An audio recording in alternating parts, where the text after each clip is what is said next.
time on building terminology, course. So this time we're looking at course in relation to brickwork or masonry work.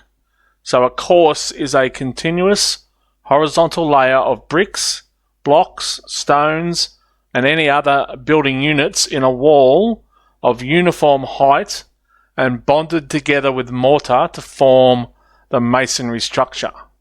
So the course is generally one layer of the mortar and then one layer of whatever the block is that creates a course.